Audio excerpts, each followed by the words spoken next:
A healthy diet helps to protect against malnutrition in all its forms, as well as non-communicable diseases, including diabetes, heart diseases, stroke and cancer. Unhealthy diet and lack of physical activity are leading global risks to health. Healthy dietary practice starts early in life. Breastfeeding fosters healthy growth and improved cognitive development and may have longer-term health benefits such as reducing the risk of becoming overweight or obese and developing non-communicable disease later in life. Consuming a healthy diet throughout the life course helps to prevent malnutrition in all its forms as well as a range of non-communicable diseases and conditions. However, increased productions of processed food, rapid urbanization, and changing lifestyles have led to a shift in dietary patterns. People are now consuming more food high in energy, fat, free sugars, and salt sodium, and many people do not eat enough fruits, vegetables, and other dietary fibers such as whole grain. The exact makeup of a diversified, balanced, and healthy diet will vary depending on individual characteristics like age, gender, lifestyle, and degree of physical activity, cultural context, locally available foods, and dietary customs. However, the basic principles of what constitutes a healthy diet remains the same. Best diet emphasizes fruits, vegetables, whole grains, and fat-free or low-fat milk and milk products. Simple ways to adopt a healthy, sustainable eating pattern is by eating a diet rich in whole food. Think twice before you crash diet. Lean on professionals to get started. Learn the right diet for you. Surround yourself with healthy foods. Keep filling snacks on hand and avoid an all or nothing approach on your meal plan. Note, people with diets rich in vegetables and fruits have a significantly low risk of obesity, heart diseases, stroke, diabetes, and certain types of cancer. Yes, it's family and values. You heard that. There are some food you have to avoid, and there are some food you just can avoid, which is very necessary in your, let's say, daily and, of course, weekly eating habits. And, of course, I learned sometimes your body type can determine the kind of food you should always learn to eat daily and, of course, weekly. We have our guest in the house. Like I said, we already introduced her, but I would like to ask my first question. Okay. First, because a lot of people say healthy diet is when you have vegetables in your food every day. Healthy diet is when you must eat a fruit, like no matter what you eat, you must have at least one fruit per day. And now we have an expert in the house. So can you give us the best description of what you can term as a healthy diet and probably give an example? Okay, thank you very much. Healthy diet is adequate diet. It's a diet that maintains, it improves overall health.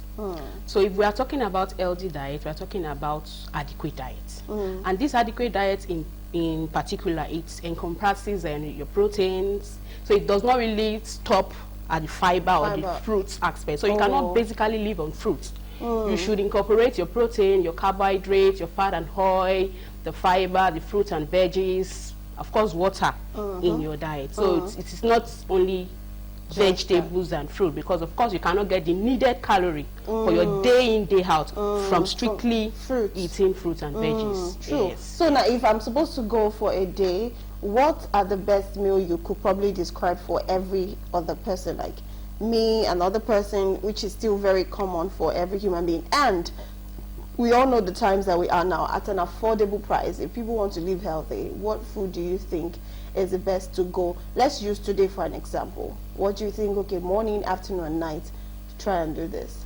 Now, basically, as a dietitian, I would not streamline my patient to a particular diet. Because I can say, okay, eat rice in the morning for breakfast, for instance, and probably for lunch you have your heba, for dinner you have amala. So by the time at a point you do not have rice at home, you may like, I'm going to go extra mile to get this rice. So basically we allow our patients to make their choice. We allow our patients to make their choice, eat whatever food you want to eat, but ensure you are putting it in the right proportion. It's very important. So basically on a food plate, on a healthy food plate, your carbohydrate, your veggies and fruit takes the largest portion. So whatever it is you want to eat at all, your veggies should take the largest portion. Your protein can come probably 1/4, your carbs can come 1/4. Do you understand? So you can take any choice of food for breakfast, anyone you want to take, but ensure you are adding veggies to it, and the vegetable should form the largest part of the meal. Yeah. How about those who go on strict keto? In fact, why am I saying strict keto? Because sometimes some people do keto and you start hearing, I ate rice, I sneaked and I ate rice. So I'm like, oh, that one is not keto. So I'm not doing the strict one. So those who are into keto now, because they go basically on fruits, yeah, and they mix it with vegetables, yeah, and some other, you know, things that contain high fat, you understand? Yes. So those that go on keto, some persons I've seen go on keto, it works for them. Yeah. And some people go on keto and it does not work for them the way you're expecting it to work. Okay. Now I realize that that could be maybe because of the body type. So what's the difference there? What happened between this body and the other body? Now, one thing I will say about ketogenic diet is ketogenic diet is not a long-term diet. It's not a long-term diet plan. You know, we've seen cases where some people go for ketogenic diet on a long-term basis and eventually result to complications. This diet is strictly centered on 95% fats, 5% carbs. So if you are, and the body, its system is already used to the fact that they use carbohydrate as a source of energy. So you're now reintroducing, okay, now I want my body to be using fat as a source of energy, is complications on its own. So if you must use that, it must be under a strict supervision of a dietitian, in quotes. Then it's for a specific period of time. Then a maintenance diet can now come to play. So when you use that particular ketogenic diet for a particular time, then after which a dietitian cannot say, okay, I'm placing on a portion control, where which you can now, okay, streamline your carbohydrate quantity, support with a lot of vegetables, and it goes on and on like that. So basically, ketogenic diet is a no-no for me for a long time. For a long time. Yeah. And a lot of people usually go into that. You know, we have a lot of people now that are even saying, come, we have a food meal plan, we have a timetable, you know, all of that. Now, how do we control these things? Because I realize that some people just come out, like for one, let's just take for example, I decide to, okay, I feel like there's some dietary plans I had and it worked for me, and you see a lot of people will start, you know, it's working for me. Before you know, people are like, what did you do? Yeah, you understand? So they will just jump into it and start creating plans for people whereby endangering people's health. Now, which brings me to, what are the things that you need to probably observe from someone who is handling your dietary plans that will make you know that, okay, no, this person is not a dietitian. It just only works for this person, and that person cannot be my dietitian. What are the things we need to, you know, observe from such a person? Is there anything, any difference between that, a professional and, you know, somebody that is just trying it out because it works for her? As a professional, you must have gone to the school, you must have been gone through the course per se. Then as a dietitian, you must have gone through a strict supervision of an internship program, which licenses you to become a registered dietitian. So all that's been in place. I've been requested, okay, are you a licensed dietitian, or are you a nutritionist as a profession? You know, asking all those questions will further give us the avenue. Okay, this person is really authentic. Yes. So this, because of course we cannot really ascertain by mere looking at people, probably hearing from them. Because some people go to internet and Google, they get information from there. Some of your patients are even more vast. Wow. Yes, some patients will have already nurtured notion about a particular diet, and by the time they come, they start telling you, oh, this is what I heard, though. They say we should not eat this, they say we should not eat that. For you to now start correcting that notion, it takes a whole lot. Wow. Because they've already gone to the Google site, they've digested so much things from that site. Like I always tell my patient, just a layman can just walk into the cyber world and put in something there. Yes. So it is for us to now vet, sort out the ones that are good, not for you, because all this information on the internet are not for everybody consumption. It is not for everybody use, because some people will do it, it might work, I won't dispute that fact, but then another person can use it and it might just just get into complications. So please, I would advise, just ensure that you're under the strict supervision of a licensed dietitian. I totally agree, because there's a time, not just me, I know a lot of people are on this plate, on this table in fact, whereby you see then maybe maybe it's just a slight chest pain, and I'll be like, oh, let me go through Google and go check, and I'll see probably you have a heart attack, you might have a cancer. I'll be like, oh no, it's not me, I reject it, you know, that kind of thing. It's so extra when you go and start seeing this thing. Even sometimes you might just have a swollen something, maybe a boiled something that looks reddish and is itching you, and you go on Google, and Google start telling you if it's reddish, if it's itchy. They will escalate the matter for you. So please, let's be careful the way we Google us, especially health. Yes, let's be careful the way we Google health stuff online.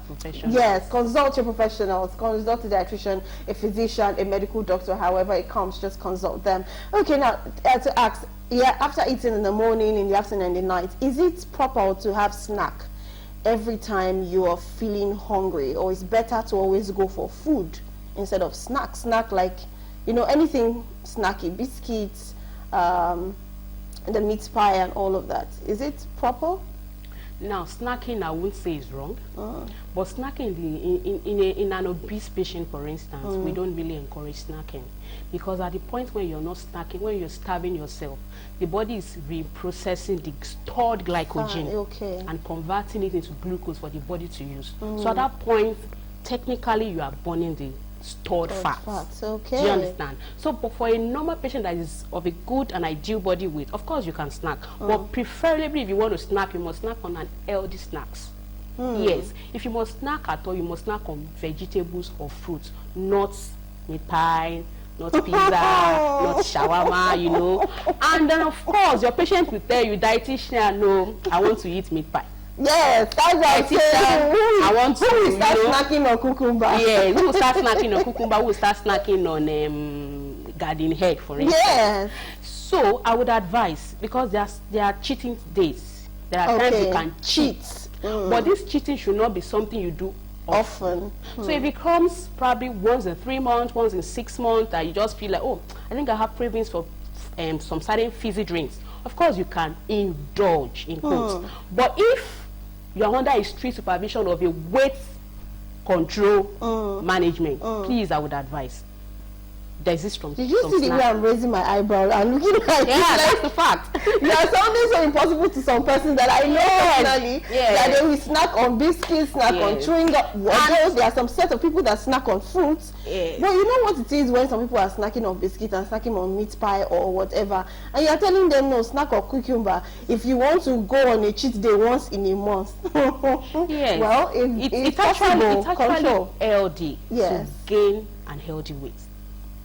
Yes, because unhealthy weight predisposes one to a whole lot of metabolic disorders, which I'm sure we are not caught out for. You can get hypertension, you can get obesity, you can get so many cardio-related diseases. So I'm sure we would not want to be part of such metabolic problems. So that I would advise. Because another thing I would like to emphasize on is that our body mechanism differs. Now, we see a patient, we see someone that is slim and probably eat very large, and you start wondering, why is this person eating this particular food this person is eating? I can't consume it. Yes. And this person is having a very flat tummy, is looking very slim, and you keep wondering, this food you are eating, where exactly is this food going to? Where I'm going to is that because our metabolic system differs. Different. Some people have a very fast metabolic rate, such that when they eat, their body quickly metabolizes it, absorbs it, everything goes on but some people have a very slow metabolism, such that when they eat, for a while they are even bloated. They don't digest easily. Do you understand? And by so doing, they'll be gaining excess. They don't even go. Some people don't even go to toilets often. We see people say, for a week I can even do without going to toilet. I'm okay. And whereas some people, we go to toilet without visiting the restroom first thing in the morning.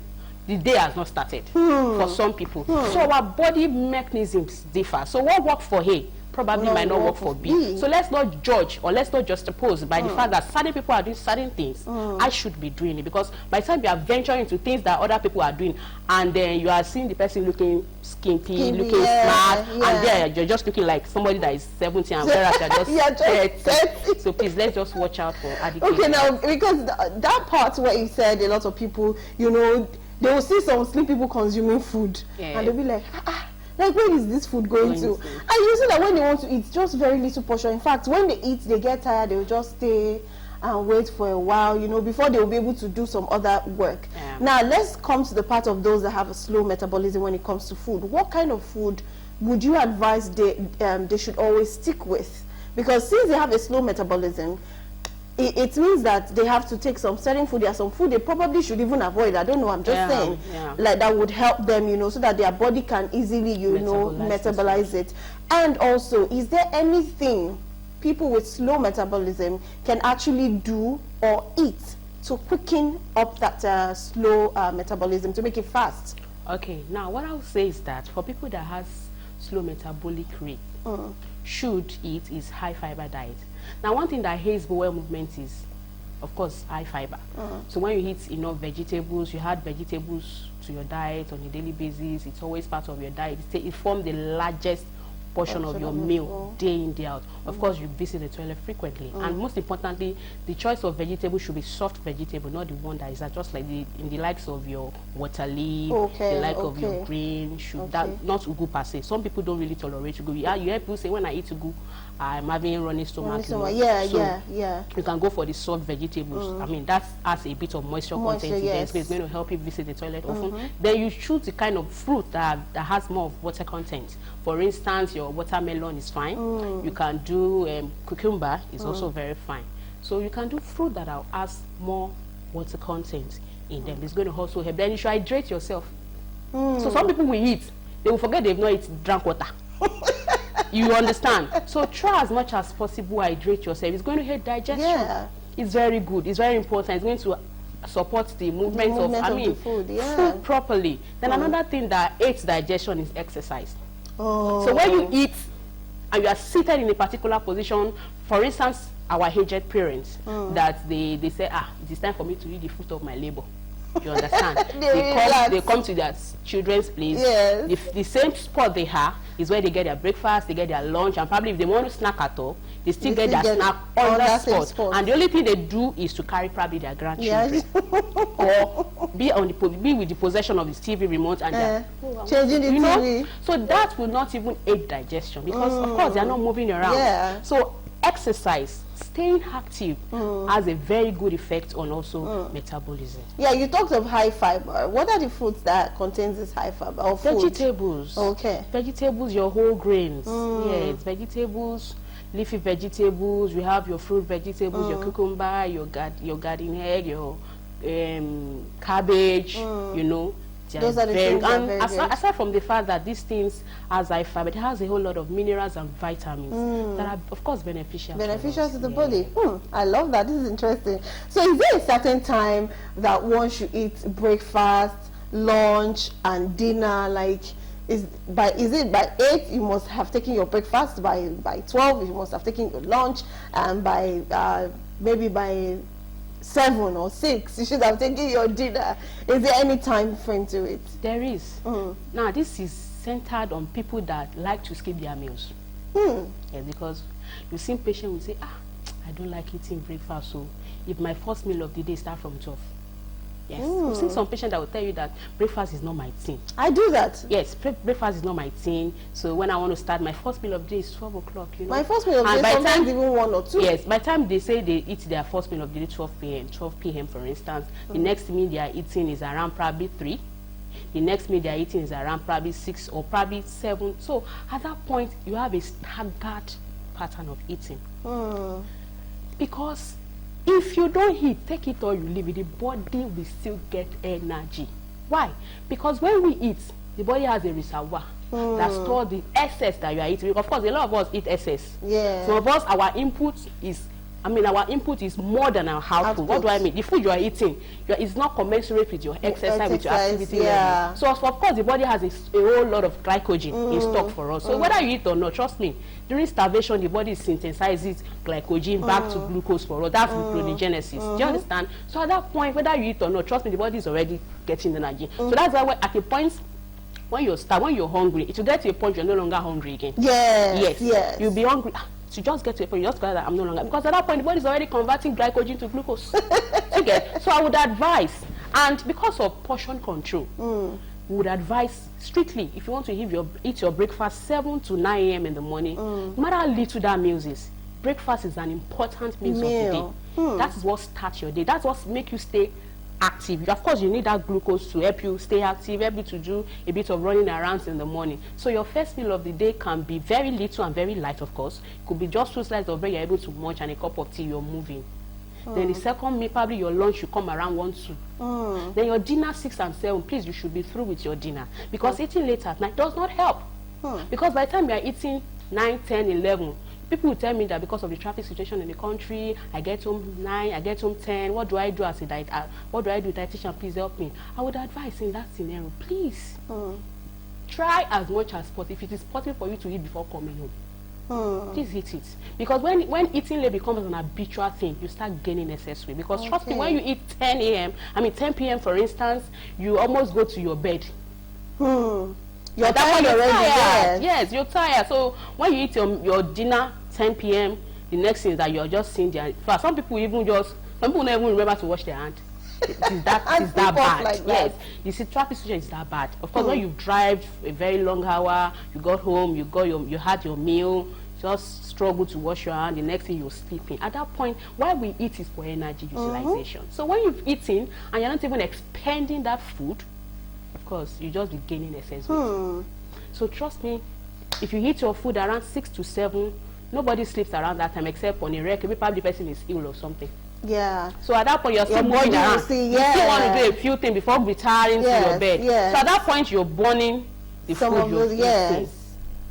Oh, that's nice. Anyways, I stopped eating 12-1 too because, you know, we had a lot of series of medical doctors that came in and like, stop eating late. Don't say you don't eat breakfast. So I have to learn to eat in the morning. No matter no matter, I try to always eat in the morning, which is a very good thing. So what actually makes a meal a balanced diet and can be achieved at an affordable rate? Like a balanced diet for breakfast. Let's just use breakfast alone.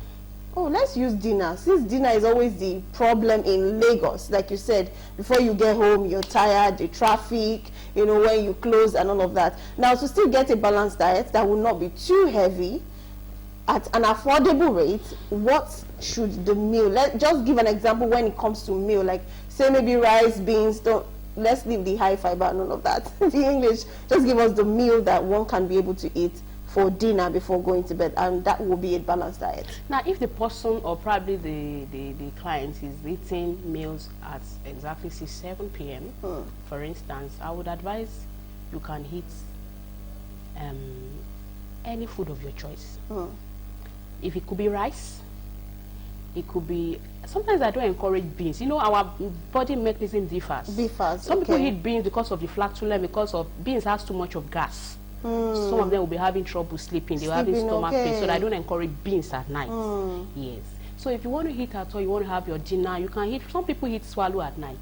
Some people eat amala at night. Yes. The night I'm referring to, please, 6 to 7.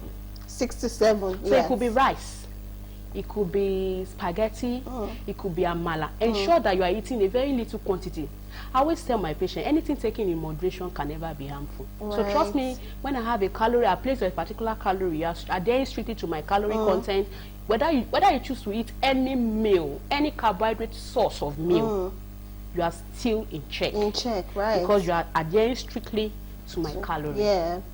As a dietitian, what strikes us most is the calories of all food. So whether you choose to eat amala, whether you choose to eat rice, whether you choose to eat any food of your choice, or probably yam, anyone at all, just ensure you are complying strictly to the calorie content a particular patient, I mean your dietitian or probably your nutritionist has placed you. So I would not say, okay, a typical dinner should look like this. So put your amala here, put your vegetable here, put your glass of water here, you know, like the regular. That's what you're wanting me to say. But I won't be able to, I won't say that, right? Because it has to be based on the portion control. Most important. So if you're eating any meal, so long as you are complying to the portion control, it goes. Please. I'm cool with it. Yes, I like to ask that because I've seen some men sometimes at night when they want to take swallow and go to bed. Because in my mind, I'll be like, how can somebody eat swallow when you are going to bed? Well, I don't know, but I just feel like it will make me so heavy. I won't be able to, you know, do a lot of things.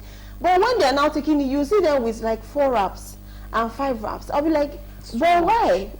What as in the energy in bed very little compared to the you utilize on motion. Yes, so at that exactly. point, what do you use that 5 wraps of 5 wraps or 5 rice of amala to do on bed? That's the question you should ask. Oh my word. So yes, my next question is, what food should one avoid taking as someone who is overweight or someone who is obese? What are the things that food or whatever the person needs to avoid, you know, taking in?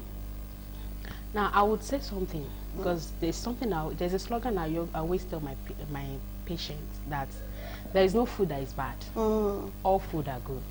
So it is when you now abuse that food, or probably you make it something that you do, you now become monotonous, so to say, so that you say, okay, this particular food has so much love wheat, or probably has so much love rice, and you eventually decide to be eating only rice. Now you decide to eat rice breakfast, you decide to eat rice lunch, you decide to eat rice dinner. So it becomes monotonous, which is very, of course, dangerous, because I always say that the nutrient you cannot get from hay, you can always get from B. So as a matter of fact, you should diversify. You should eat varieties. Variety, they say, is the spice of life. So if you must eat at all, eat varieties. So that I would not say that a particular food is something you should avoid, except because this avoid of a thing is based on a personal. Okay, when you are so diet plan is an individualized thing. It's not something that is generalized. I cannot say, okay, because of some persons are obese, they should avoid this, they should avoid that. There are certain things we need to put in place, like the BMI, certain medical test result that they need to do. Probably their serum cholesterol level being checked, their BP, you know, having all these things in place. So I can actually say, okay, your cholesterol level is high, madam. Avoid anything that has to do with fats. Okay. Oh, your BP is high. Avoid excess sodium intake and as much as the sodium glutamate we have in our white Maggies. Do you understand? But basically, for people that are trying to work on their weight, I would advise they eat strictly on a portion control. Whatever it is you want to eat at all, ensure it is portion is rationalized. It's such that it's very little, support with a lot of veggies. It's going to help you maintain or probably improve your weight, your weight. Then also, the fat content of heavy meals should be very, very little. If you check in unhealthy food plate, you realize that they remove fat. Yeah.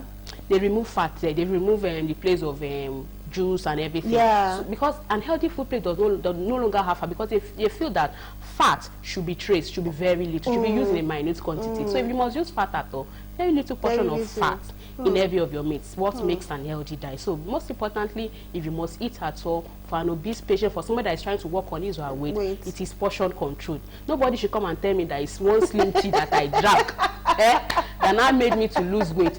I beg to disagree. You know, I will go there, but before I go there, you know, a lot of people will still tell you, if you want to watch your weight, to avoid fried things, like, you know, all these oils that you use, the palm oil, reduce it. Okay, so it actually works. Okay, so they should reduce the fried. That's what I'm saying. Fry is not something that whoever is on a weight reduction treatment should be on at all. And basically, I must say, this thing, fry is not an ideal method of cooking for everybody. Yes, whether you are obese, whether you're obese, whether you have an ideal body weight, frying is not a good cooking method. Because trust me, when you fry, that particular oil, whatever it is you fry, has already injected some of this oil in its system. Of course, when you fry akara, you are pressing the akara, you are seeing oil. So you are ingesting the hand. Most importantly, our body itself produces cholesterol. So when you are now adding to the already produced cholesterol into the system, you are thereby increasing the cholesterol in your body system. And talk about the healthy oils too. Yeah, even if it is healthy, all fat is the same calorie. So whether it is healthy or unhealthy, it is still 9 kilocalories. So if you must eat fat at all, even if it's canola, it is whole leaf, it has to be portioned. It has to be very little quantity. It is not the kind of food that, okay, if they say this particular oil is canola, it is a healthy oil, so let me put plenty, at least, you know.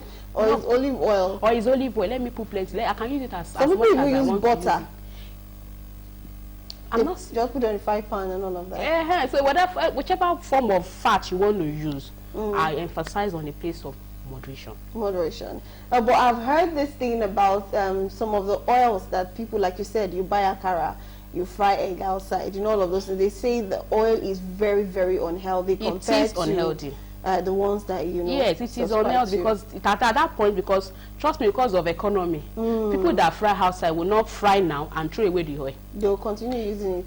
They continue reusing the oil and becomes at a point becomes trans fat. It becomes unhealthy. So even if we fry at home, I would not even encourage us reusing oil. Now, when you want to fry, you take your oil, and you don't want to use it now. You finish using the oil in frying.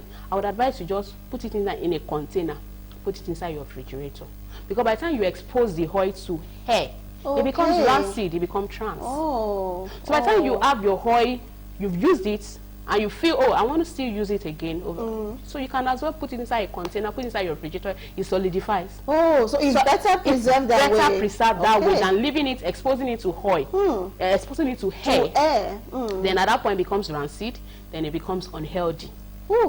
So at least at that point you are still maintaining the whatever vitamin A content that is still left in the oil. Do you understand? So please. Thank God that when I fry, whatever I fry, I always cover the fry pan back. So at least that one is better. Or must it be inside the fridge? It should be inside the fridge. It's not better then. We are learning every day. That's a good one. Okay, so what is your opinion on people who take green tea and slim tea? Like you said, don't come and tell me nobody tell you took slim tea. What would you say? Because I've actually seen people that it works for. Some of them even take just slim tea, and it helps them, reduce their weight, they watch their weight, despite, all the junks they eat. And some people will tell you, when I take green tea for some time, it actually reduces my weight because it detoxifies, the toxins in the body and all of that. So what's your opinion about the green tea and, of course, the slim tea? Now, what green tea does, I would not say green tea is bad, because green tea is made from plants. We have green tea in form of lime, lemon, garlic. It has a whole lot of vegetables in them, and these vegetables has vitamins, has minerals, has antioxidant properties, that helps you to remove free radicals from your body, go to the toilet frequently. But one thing I always ask the patient, whoever says green tea or probably slim tea help them lose weight, is that one thing I will ask. The first question I will ask is that, is it that it constrains your appetite such that you don't eat your usual portion? I asked that, okay, now when you take this your green tea, what happens? Is it that you only restricted to green tea, or you take your green tea and you continue with your portion? No, most of the times, basically when they take that, they tell me their appetite. Yeah, it makes them not feel hungry. If it does contain their appetite, there's dehydration. Dehydration can come in. So sometimes I don't subscribe to green tea for weight loss. So the best weight loss regime a dietitian will recommend is portion control. So if you are going for slim tea and something that they are telling you that particular thing is going to contain your appetite, not make you'll be dehydrated. Before you know it, the organs are already suffering. And they're already suffering, the liver, the kidney, they are dehydrated already because you're not eating. It's containing your appetite. For how long, please? Probably you take the green tea now, and the next meal of the day is coming around 6. Wow. That's extra. Dehydration will set in. So please, I don't subscribe to people taking green tea for weight loss. So the only thing that is advisable for whoever wants to go on a weight loss journey is a portion control. Portion control. But the green tea, does it actually detoxify like the way it's always indicated on their their packets? They will tell you detoxifies. Because it's from plant sauce. It does. It's from plant sauce. It does. And the same thing what green tea is going to do is the same thing your vegetable is going to do. So that's like I always tell my patient that all our capsulated drugs, they are made from plant sauce. So whoever wants to improve their PCV can as well improve it through vegetables. When you're eating your vegetable and you're incorporating with vitamin C rich food, it's going to aid the absorption of iron. So when you're taking your ferrops, you're still achieving the same thing. Do you understand? So you mean ferrous sulfate? Yes, you're taking your ferrous. Now the thing is, what I'm trying to say is this: all our drugs is from plants. It's from plants. So for instance, somebody with a low PCV wants to boost your PCV level, you are taking your vegetables, you are aiding it with iron-rich food to aid the absorption. There's a difference for you to take something and the body something is not properly absorbed. So when you're taking your vegetable-rich food, you are taking it, you are aiding it, or you are probably supporting it with vitamin C-rich food. It's going to help the iron in that vegetable to be properly absorbed. You are getting your PCV boost. Then as well as you are taking your ferrous, you are taking any branded, I wouldn't want to mention any brand, any ferrous whatsoever, you are still achieving the same motive. Thing. So if you choose I don't want to take ferrous, I want to go for my vegetables, and you are still going to get your boosted. Amazing. So it's just that sometimes some is faster than the other. Oh, so that's the difference. The bottled one might tend to be faster okay. than the vegetable. The vegetable might take a little while to get to a particular. You have to be you have to be consistent. But particular, I had the doctor say, okay, 10 meals, morning, afternoon, night, we boost it faster. That's for people that have probably they went through a surgery and their PCV level is low. The first thing they will not say go and eat vegetable. They will first of all give you blood. Blood first. They first of all give you blood before they will not say, okay, just for you to balance. Then when you are ready, when they feel that you're stable, they can now say, okay, madam, when you get to eat your vegetables, eat your fruits, it's going to help you, Oh, amazing. Yeah, you mentioned something about lime that brought me back to when those days in school, I had a lot of friends who were, on the big side, and because then I was much I was more like a size 8 then, and a lot of people will be like they take lime, some take lemon, others take lime. In fact, do you know why I'm bringing this question? Is because the ones that take lemon, most of them take it fresh, they just mix it with their water, tea, you understand, and it's really helping. They were really watching, it was controlling their weight. But you see, for those ones taking lime, most of them are the ones on the very big side, and they don't just buy the lime fresh and squeeze. When they squeeze it, they leave it somewhere in a dark place, like somewhere behind the cupboard or something. They will say, if it ferments very well, that when you open the plastic, you hear a sound, this sound. That means it's fermented very well. That's the conch one. That one burns all the fat very well. Now you look at your face. I'm amazed. I think I'm hearing this was first. Oh wow! In school you hear a lot of things. So that was then. So do you think when when your lime ferments so much that it has to make that that sound that gives this carbon, that sound that you have gas? Yes. Is it healthy? And if it's not healthy, aside from it being healthy, does it actually work for reduction of weight? I still repeat that there is nothing that works for weight control than portion control. However, now this lime of a thing, it has a whole lot of benefits.